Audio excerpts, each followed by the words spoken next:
Magandang hapon mga kaloto ngayong August 19, 2024 at ito po ang mga resulta na lumabas ng ating 5pm draws ng 2D Lotto at 3D Lotto.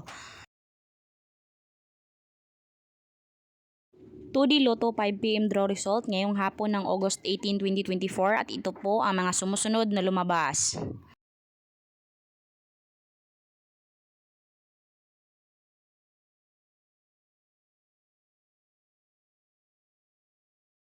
3D Lotto 5pm draw result ngayong hapon ng August 19, 2024 at ito po ang mga sumusunod na lumabas.